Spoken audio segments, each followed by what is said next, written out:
Welcome to the Walsh College Creator Lab. My name is Jay Kruger, and today I have with me somebody who has been entertaining me for a long time now.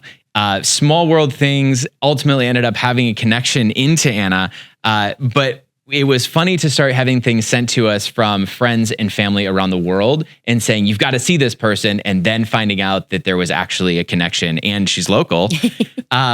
Anna talks a lot about mental health, and she does it in a way that is the most approachable version I've ever heard. It's entertaining, it's fun, and doesn't matter who's hearing it. It feels like she is talking directly to you. So, Anna Pryz, I love having you in the studio today. Thank you so much for joining us. I want you to give a quick intro. You are a content creator. Yeah. You are an incredible person. And I want you to give a quick intro. Okay. And I want you to give a quick intro about yourself, who you are, what you're doing, and then we'll kind of start from the beginning and work up to today and into the future. Yeah, I am currently a digital content creator all across the board in videos and long form and podcasting, and I'm working on all of the things. All of the things. Yes. Yes. Everything all at once. Yes. Yeah. You kind of have to. That's like the content creator space. When they're like, what's a content creator? You're like, oh, it's... Yeah. Well, and especially depending on the age of the person you're talking to, they're like, that's not a job. Right. Well, yeah, that too. But on top of that, you're also doing stand-up comedy. Yeah. You're doing that all over the country. Yes, I'm touring with like a one-woman live storytelling comedy show. That's very cool. Yeah, and doing some speaking, apparently. Yeah.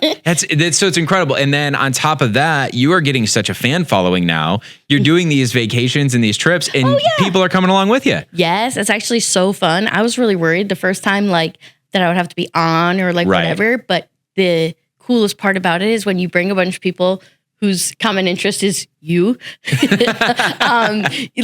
You're already a like-minded group of people, and then you come together, and it was like, oh my gosh, this is a dream vacation, because you do not always go on a trip with a group of people who like are so aligned with you. Yeah. And it really was. It was like a week of people like setting good boundaries and like taking care of themselves. And that's incredible. I want to do this all the time. Well, and you had the opportunity too that all these people coming with you are coming in under the idea that I want to go travel with this person who I love what she's talking about. I love what she stands for. Yeah. And they're going to be people that are going to probably be entertaining themselves, which is going to make for a great vacation for you. Yes. It was like, I didn't have to be on at all. All I had to do was be there. And it was like, so exciting. That's so cool. So cool. All right. So you come into the comedy world in a mental health space. Yes. Or as you put it, the not so self-help space. Yes, because I'm not, I would say, people say, why is it not quite? And I'm like, well, I'm not really qualified. Right. but life experience is qualification. So exactly. Technically I am. Yeah. But. So it means you're highly qualified. Yes. Yeah. So how do you get to this space? Now, like I mentioned at the beginning, you and I had this mutual connection. My wife and you went to high school together, which was found out much later, which was way funnier. And so in the things that she even had to say at that point was how wonderful of a person you are. And it seems like that has carried into life today. So how is it that you can go from, again, carrying this wonderful person throughout the entire thing, but then talk about mental health today? Yeah. What gets you to that point?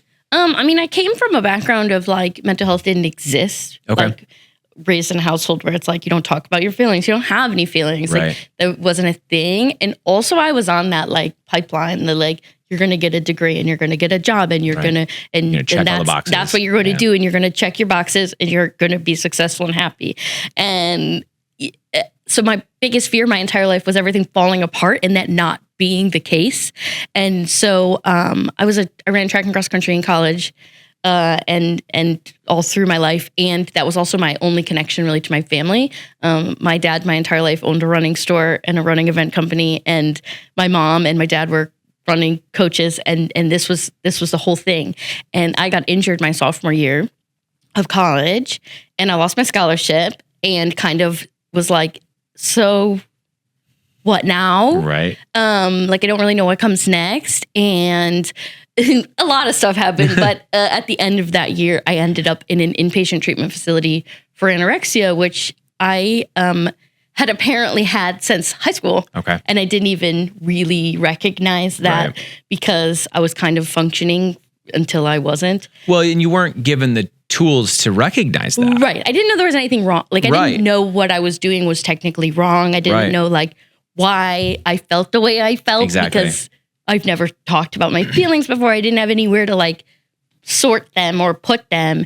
And so I got this real whirlwind introduction to mental health because when you go to an inpatient treatment facility, it was like my first therapist, my first psychologist, my first group session, my like all in one day. And so I had this great, terrifying. You're right.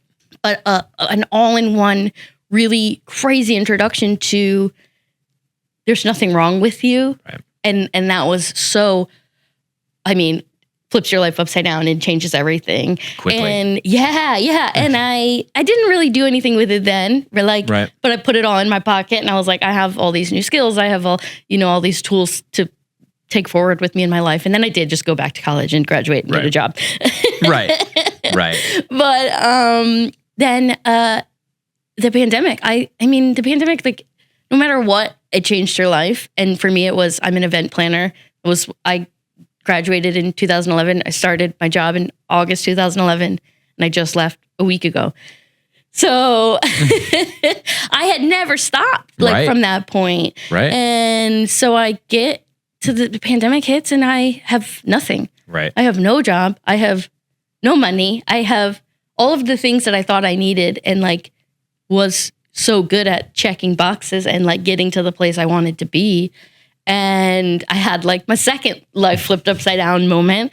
And it was kind of like pulling out all those old tools, like, okay, like we got to get back into this. And then I'm sure you know that the mental health to comedy pipeline is very close. Is short. It's a very short line. Yeah. That thread doesn't have to travel very far. When I'm on stage, it's like, how I got here, right? And everyone's like, trauma. Right. Like, that's how you end up on this stage. You don't end up funny by having a perfect life. It doesn't. And basically through that, I was consuming so much content online because I was home for the first time in my life for like extended periods of time. Days, weeks, and then months at a time. And it did take me like 8 months before I posted online, but it was kind of that moment of why not me? Right. Like I was deconstructing my own life and everything I thought I knew and everything I thought I had to be because I was no longer those things. Right. And yet I still was kind of happy. And it was that like, wait a second, that wasn't why I was happy. Right. Like, I'm just content in who I am, and that's why I feel good. Yeah. And then just kind of started talking about that. Right. We're talking about the things I was doing that I liked, like not going to family holidays because then you don't cry. and that relatability was all people really wanted to hear about. Right. And it's a lot of it is why not me? Right. It's not even like I felt a calling or anything. It was. So do you think, when you first started actually posting content, did you say, I'm going to be funny and we're going to talk about mental health? Or did you say, I'm going to do mental health and this is going to be funny? No, neither. I was dancing and doing all of the things that people do online and like being just normal and doing trends. And then it was kind of like, the more I did that, the more I felt comfortable leaning towards being myself. Yeah. And it wasn't even that I was doing mental health. It was kind of just talking about my problems. Right. And then having people be like, you too? That's my problem. And I said, well, and it was that reaching back into that like 19-year-old bag of like, oh my gosh, people don't know this. Like, because I learned it so young, I forget that the people don't know that they're not as unique as they think they are. Right. That anything they're going through, somebody else is going through it. Whatever you feel that feels so isolating, somebody else feels that too. And I learned that early on. So then once I realized like, oh my gosh, people need to hear this. And then I changed, like I knew what I was doing online was working because my life was changing. Right. In kind of reinvesting in myself, in getting back into that self-care space and actually figuring out what I liked, right? Which is hard. But when you're faced with a year at home, like Yeah. It's like, what do you like to do? Because you have some time here to figure it out. Because it's going to take up all of your time now. Yeah. And it was just like, I was having so much fun. I was having so much fun learning and growing and creating a community of people because the internet, I always say, people say, I feel like you're my friend. And I'm like, no, I am your friend. Yeah. Like, to me, parasocial relationships are real relationships. And a lot of times they're the relationships where people get you. Yeah.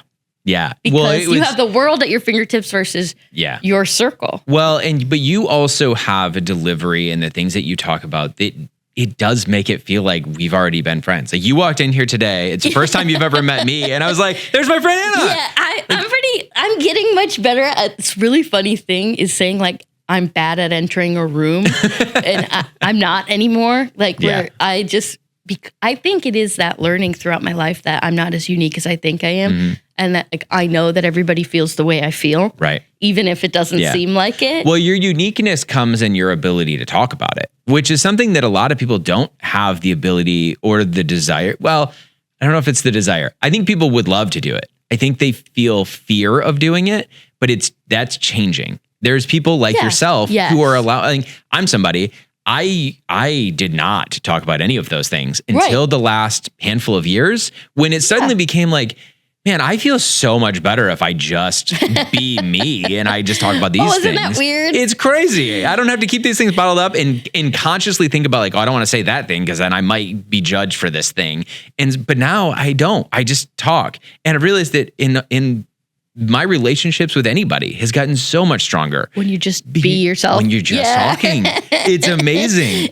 Somebody asked me at TED, they said, how did you get comfortable being on TikTok? And I said, do you know how easy it is to be yourself? I'm the most qualified for that. It's hard because you really aren't built to be comfortable being who you are, right? Because you go out in the world and you want to assimilate and you want to, and at some point I was like, well, if I don't fit in there, I don't want to be there. Right.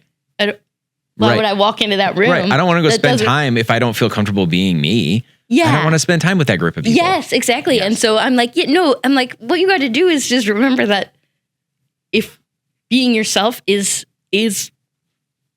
the job. Yeah.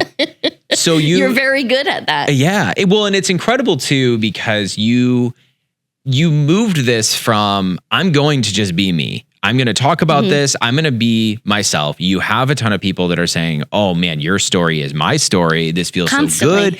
And now you've moved it into a profession and you have made the leap to bet on yourself. Yeah. And so last week, you called it done with the guarantee thing because you're willing to bet on yourself. Yeah. Now you get an agent. You do what is that process even like? Okay, I have been really lucky in this space, in this creator space, where I am almost always 10 steps behind what other people can see. So so people watching my content, like I get a message from some random guy. I'm an event producer. Have you ever considered doing a stage show? And I said, no. No. I'm an event planner from Michigan. And he was like, no, you have something. And if I book you something, will you do it? And I said, okay. Yeah. And that was last May 2023. And I've been on stages since then. And then at that show, there was an agent from Gersh, which is my agency. And she emailed me and she said, hey, I'm just sort of shooting my shot here. Do you need representation? And I said, I don't want to. I said, kind of. Right. Because I'm not really ready for that. I said, but if you find me live shows, I'll take representation for live shows. Yeah. And so that's still what they're doing. They're still just covering my live. So I don't have any representation for the rest of it. Right. But that's also because. What does the rest of it look like? What's the rest of it that you want it to be? What does that look like? Well, the other thing is, I feel like I've done this whole thing my own way. Yeah. Especially because with content creation, there isn't a right way. There's no playbook. It's still too new. Coming from nowhere with I saw a thread yesterday and someone said, is there just no information on this path of, and I was like, correct. Yes, absolutely. There is no. They said there's no updated information on YouTube, about how to become a content creator. And I was like, that's because it doesn't exist. Right. We don't know what we're doing. Yeah. Just every so often I get a check for it and I don't know I know how I got it. Yeah. It's mostly just deciding I could do it. And and having little things along the way work out and saying yes. And then just getting like, what's the best that could happen? Right. And, reaching out cold calling brands. Like, hello, my name's Anna and I want to work with you. Yeah, I want to work with you. What? Yeah. And like, here, I have lots of people that like me. I promise. And I worked with like Brooklyn and Sheets or whatever, and I sent them an email and I said, first I go on LinkedIn, I find their marketing director, I find the person who works with the content, like who's their content coordinator or whatever. Right. I pay to get their email because you can do that. Right. Yeah. And then I write a really catchy title like Anna Pryz wants in between your sheets. And then I write and I'm like, I want to. Yeah. And you just, I don't know. At some point I just was like, I'm making this up as I go along because it doesn't exist. Right. And I'm going to do a morning show. And everyone says, how are you doing a morning show? And I said, I don't know. Figure it out as we go. I'm going to get a camera. I'm going to prop it up. I'm going to buy a microphone and I'm going to film myself at my house. I think it's perfect. And they're like, and what? And I'm like, and I put it on Patreon behind a paywall. You pay to watch it. Yeah. That's my new career. I just decided that the other day. Because why not? Okay, so let's talk about the morning show. So we bring this up to today. Mm-hmm. So you've gone through all the things to get to here now. You're launching a morning show. Mm-hmm. What does this morning show look like? What's the name of it? What does this look like? It's called 5 More Minutes, Your Cure for the Morning Snooze. Love it. I am not a morning person. I hate the morning. And then it kind of was like, also people will be like, I need you in my pocket, or I wish I could start my day with one of your videos every day. Yes. And I said, I can do that. I can do that. Yeah. If you're going to pay me especially, I can do that. And I was like, I can do a 5-minute morning show 5 days a week. Like I can film 25 minutes of content. Yeah. For each, I mean, it's more than that because I would be editing and everything. Editing but and stuff. Yes. I can do that, and I can write a 5-minute show. And so it kind of just like came about, and then I put the pressure on myself. So I announced it months ago, and I said, you're going to make this happen. And so then, of course, this week I'm like, I better start writing this morning show. And so I kind of picked my five topics for my 1 minute a topic. Right. And they're just, and the other thing is like, it's a living, growing thing that can change. So if I hate it after the first week, I can morph it into what's working and what's not. So, for sure. But for now, it's 5 1-minute segments. It's the theme of the day, which is like Monday motivation, trauma Tuesday, wellness. It's Wednesday. Think about it Thursday, and fuck it Friday. And so that's just like the first minute. And then, and we previously talked about like writing horoscopes, because the way that I approach people feels like I'm talking to you, because I am. Yeah. And the fourth segment is what's the moon up to? It's blaming our problems on the moon. Yeah, why not? Why not? We have a member of our team that he always likes to say Mercury's in the Gatorade. Yeah. Which is a fantastic way of doing it, because there are times when it just doesn't make any sense. You got to blame something. That's what. So every day it's what's the moon up to? Yeah. I love and that. I'll tell you what the moon's up to and why it's affecting your life. And I don't even know that much about astrology, but I can look up what I the can moon's certainly read. Doing every yes, absolutely. Exactly. What's the moon doing on October 2nd? It's a new moon, by the way. Oh, there you go. See? All right. So you got the morning show. What else is going on right now? I'm still speaking. You just did TEDx Detroit. I did. Which is like the coolest thing in the world. Oh my gosh. It was so far out of everything I do is actually so far out of my element. Right. I'm creating my element. I would say your element is getting bigger though. My element is trying things. Yeah. And it's somebody asked me, they said, you should apply for this. And I said, okay. Okay. That's kind of like my new vibe is like, you should do this. I say, okay. Yeah. And how did it go? Okay. Just okay. Yeah. I have terrible stage fright, which is interesting. Which is an interesting thing. Yep. Right? Yep. And I don't know what it is. I don't know where it comes from. Mostly probably because I've never been on a stage before. You're generally vacuuming the backyard and yelling at a camera. Yes, I'm generally either alone or talking to someone. Yes. There's a very different thing when you get on a stage and it's just you and you're like, oh boy. Yeah. Yeah, for sure. And I feed off of energy, so if there's not a lot of energy in the room, and I'd never spoken in a room like TEDx versus a show where people are there to see me. Well, they've paid to laugh, whereas TEDx is not that. Yes. And you were probably, and I don't know who was ahead of or behind you, but you probably had some tech company talking about some incredible startup they're doing. It was a teacher, thank God. Okay, all right. And she was great. Okay, good. But it was like, okay, like she's Right. just talking about being a teacher and like just talking about like Right. her experience. But it is hard to watch it and then have to follow up and then have to sit and watch everybody and be like, I did so bad. I would imagine you did not do bad. Everyone says I did good. I just forgot a lot. You're not allowed to have notes at TED. Yeah, which is a little bit weird, isn't it? Yeah. I know. But it generally comes across more authentic if you're not having the notes. I get the vibe. Yeah. Yes. Like sometimes my notes, like even in my shows, they're kind of part of the show. Yeah. They're a character of the show. Okay. Like when I panic or freeze or whatever, it's like I'll like read them aloud. Yeah. And people like think that's we used very to joke. So entertaining. my dad did comedy for years and years, and he always had a coffee cup, and we used to joke it was his prop. Because it was always if there wasn't something to say, you could use it as a prop, and it could do something. And so it's probably very similar. The cards are a prop. Yeah, I don't need them. I don't need them to read. I just need them to read if I need to read them. Yeah. And yes, and even on stage too, I like a wired mic, so I have something to do with this hand. Yeah. Yep. Because otherwise you have the Ricky Bobby thing going on. Yes, I don't know what to do with my hand. It's so real when you like are in a position where your hand is like free. You're like, oh God. Well, so we had Terry Bean in here as a co-founder, and we had him in here a couple weeks ago. And I think maybe we go back to him and go, look, Terry, we're going to need wired mics. We're going to need at least a teleprompter, if not note cards. We're going to need something. I think we can put in a word for that. I'll be like, or could I pay someone to just like hold it up in the back of there? Just SNL style cue cards in the back. I love it. Like, please help me. I love it. So you're doing the morning show. You're still doing comedy stuff. You're still doing some speaking things. And you're doing these trips around the world with people, which is incredible. What comes next? I mean, you've just launched into, again, you've bet on yourself and you've quit the day job stuff to really spend full time doing content creation and these pieces. So tell me what does the next 3 months look like? Well, the next 3 months looks like I have the morning show coming, which I think is going to be a big portion of the next 3 months, especially because I am traveling. So I have stuff going on and I'm going to Portugal with a group. Nice. And the holidays and stuff. But the morning show for sure is like the next 3 months of like focus and fine tuning that and making it become something that I want it to be. For sure.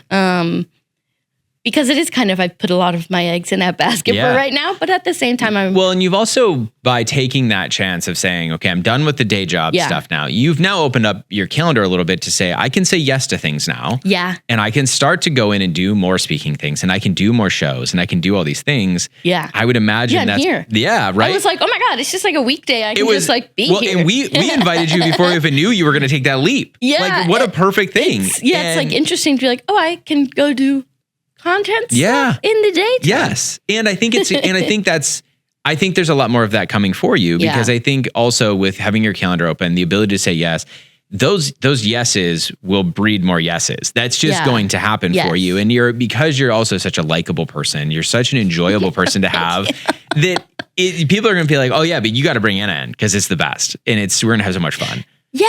And that's just, I always say nature versus nurture. I don't know where I got that, the stork. And because it's true, I was born with this like sunny disposition from nowhere. Like, I love it. Yeah, it's like one of my favorite things about myself, I always say, is that I'm delusional. And it's like, I just like am that way. Yeah. And I, even like through it all, even like in all the times when I was doing terrible, I was still like very silly to a fault in a way that I think used to be more of a coping mechanism. And now I enjoy it more. Right. Yeah. Well, but to go back to the beginning, you're being you. Yeah. And you feel more freedom to be you. Yeah. And so now that silly can come out. And all the time. And now you can turn it into a career. Yeah. I mean, and there's not very many careers that'll take that version of you and be like, this is the best thing that we could possibly have, but it's perfect for you. I got very lucky that in my last job, I could also be exactly who I was. Yeah. Except for, working on a timeline and except for you having deadlines and things like that. Yeah. But, other than that, but in a company where being yourself is very, and I always laugh because we did an interview a few months ago.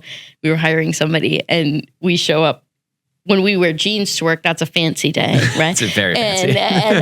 And the one of the kids we were interviewing, he goes, I noticed you're dressed very casual. And we were like, we literally dressed up. What do you mean? I went and I had to get this from the dry cleaner. I was like, what do you mean? I was like, I'm wearing pants with buttons. And so I do have like, that carries over, which is nice. Right. It's just the free time more than anything. Yeah. And also not disappointing people. Well, but I don't know that I don't know that the disappointing piece.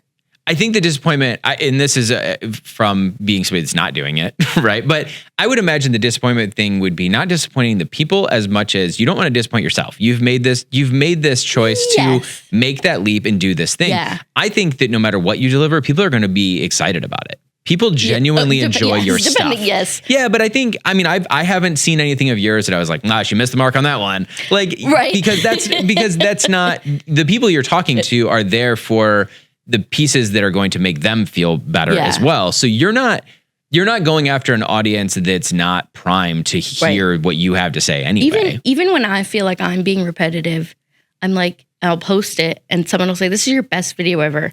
And I'm like, oh, you don't live in my head. Yeah. Like you don't live in my content with me, like at my house where I'm like, I just posted about that and I'll look and it was 6 months ago. It's crazy, isn't it? Oh my gosh. But I think you also, like you and I had talked about earlier, if there's things that you've done recently that you're like, man, if you give me another chance to do that, now I know what I'm doing. Yeah. The same thing. I delivered this message. Yeah. And that worked good, but watch, I can do it even better now. Yeah. And I think you'll get into that rhythm and you'll start to figure things out because now the only one that's responsible for your success is you. Yeah. So now you're not trying to make somebody else money. Yes. You're trying to make you. And you're trying to make yourself happy. Yeah. But it's not, I totally get that. But I think that you've already established an audience and a group of people who believe in you. And I think that you can go through any of your social media channels. And I would imagine you find 99% of them that are incredibly supportive of everything you're doing. Oh yeah. And and the only people that aren't are going to be people that weren't there for the right reasons in the first place. Yes. So I love what you've done, how you've got to where you are. You've created this credibility in the things that you're talking about. It's like kind of the when people are like, what did you do? Like, was it hard? You're like, yes and no. Yes. I'm like, all I had to do was what I wanted to do in that moment. Like nothing that's the other thing. I'm only choosing the things that obviously I have to pay my bills and do the things you don't want to do. But other than that, I'm picking things. I always say the path more smiley, and then I say that's really cringy, but that's okay. Right. Totally fine. I'm gonna keep picking the smilier choice, right? Because I realize you don't have. I just always felt like you had to do the thing you thought you were supposed to do, right? And when you realize you don't have to do the thing you thought you were supposed to do, it's like, oh no, the world is actually my oyster. Like I can actually do anything I want to do. And now I have to rein it into like two tangible items I can realistically have time for. Into a 5-minute show in the morning. Every morning. Yeah. Which is probably like a 5-minute show is probably like a 2-hour commit. Like, oh yeah. Yeah, because you got to write it, you got to do it, you got to edit it, you got to post it, you got to do it. Maybe an hour. Yeah. So you've done this now. What does 5 to 10 years from now look like? What is the aspiration that you're after? Are you looking to? Do you want to be on TV? Do you want to be in the movies? Do you want to be traveling and doing shows nightly? What is it that is your 5 to 10 year? Okay, I have frivolous dreams. I love it. I want to be on Dancing with the Stars. Absolutely. I love that idea. You're the queen of manifesting. Look it up. That's why I'm saying it out loud. Even if it feels silly, I'm like, you have to say it because otherwise it will never happen. Yeah. And then, I don't actually want to be on TV myself. I'm on camera enough as it is on the internet and take enough from the world. I really want a cartoon. A cartoon? Yeah. And do a voiceover? Yeah. And write and do all the things? Oh, that'd be so fun. The other thing about me is that I am a writer, and I think that's actually like maybe your wife can attest. But like Mercy, I feel like they crank out little writers. And I went to Mercy High School, but it was like such a focus. And I wrote a book we skipped that part. I wrote a whole book. Here let's go back to the book part. Yeah. So you wrote a book. Yeah. Yes. So So tell me about the book. Let's do that real quick. It's called Keep It Up, Cutie, a not quite self-help book. And it is basically like one of those things when someone said, have you ever considered writing a book? And I said, no. Nope, but I have now. Which isn't true. I kind of have considered writing a book. Mm-hmm. But I'm going to wait till less people in my life are alive, right? You gotta wait it out. Yeah. Wait it out. Yeah. No, but I realized the book was already written because at that point in time, and this was even 2 years ago, I still had 2 years of content on the internet. And it is basically, we transcribed everything I'd ever done, sorted it, filled it in, illustrated it. Yeah. And it's like being inside my head. Yeah. The first time I opened the book, I was nervous and I was like, oh God, it's really pink and really colorful. And there's a lot of rainbows in here. and I said, people are really going to judge me. And then I started reading it and I was flipping through and I was like, oh, it's just like taking a walk in my inside. In your brain? Yeah. I said, that's it. And I said, this is really good. Like, it is very authentically what it is. Right. And that's the thing that people love about you is the authenticity of you. Yes. And I would imagine your book then, now I have to read it because I love all of your stuff. So now I'm thinking the book is going to be my favorite. But then when I think about like when I was a kid and all the things I wish I had and all of the outlets I wish I had had and a way to express my feelings or to kind of know what I was thinking or feeling, I think I have that ability to translate all of what I'm doing into something awesome. Yeah. That like for kids. Like just So a cartoon based on all of the things that you've done. Yeah. I think it'd be incredible. Yeah. And I think that again, your ability to talk to everybody and one person individually all at the same time is incredible. And I get like a lot of comments about people like, you don't do voice work, like you're not a voice actor. And I'm like, no. And they say, you need a cartoon. And I said, you're right, I do need a cartoon. I do need a cartoon. Absolutely. Let's put that into words. But I would love to write my own show. Yeah. And that's like comes back to that writing thing. Like, I really do like writing, and it really is this thing I didn't do in my life that I sort of wish I had. It's such an outlet. It's such a like place to get things out of your body. Right. It really is. Absolutely. Like even if it's just like typing it into a Word document. Like yes. I need to get rid of you. I mean, you talk to any mental health professional and they'll talk about journaling. Yeah. And getting it out. And if you could do it in a way that also helps others. Right. Huge bonus. Huge bonus. Yes. I'm terrible at journaling because it feels too personal, but I can write. But I can write all the personal things for everybody else to see. Yes, exactly. Even though I'm talking to myself and it's about me, it's for you. Yes. Oh, I love it. Makes it easier too, and it's not. I don't have to feel selfish constantly. Yeah. Taking care of myself, writing content for myself, writing a book for myself. Right. When you know that other people are also benefiting from it. Absolutely. You're like, these are all the things I need to know every day, every minute of every day, and I need to remember them constantly. But it's for you. Yeah. All right. So my last question is how do people find you? I am at AKPRZY everywhere. TikTok, Instagram, YouTube, at Patreon. AKPRZY.com. I'm Anna Pryzbylski on Patreon. All of those links live at AKPRZY.com. So like it's like merch, tour, book. Which your merch is so fun, by the way. It's always very colorful. I finally didn't do the art on my own. This last one, I said, let somebody else do it? I'm going to let it go. And so far, I'm not loving the letting it go process. Yeah. But Yeah. Well, you got enough things going on now. I know. I really do have to kind of pick and choose. And the idea is that I could focus on creating and getting some of that other stuff out of my wheelhouse, because that's what the world is for. There are other people who are better suited to do certain things, and I can let them. You can focus on the things that you're so good at. Yeah, it's very hard not to want to do everything all of the time. Yes, because you feel like you should be able to. So many shoulds. Yes, exactly, exactly. So I'm going to direct everybody over to your social channels. Yeah. Direct them to your website. Everything's incredible, and if you're from the television. Just give me a cartoon. There you go. Yeah. Or Dancing with the Stars. She's ready to go. That's not yet. I don't think. Yeah, it's coming. I don't think we're there yet. But we got to start now. We got to start pushing now. Yeah. Well, Anna, thank you so much. This was so much fun. I was so excited to have you in here today, and you over delivered as always. Oh, good. So thank you so much. Thank you. Yes, I was hoping for a good grade. So. Yeah, absolutely. You got an A+. Absolutely wonderful. Thank you so much. Yeah, thank you.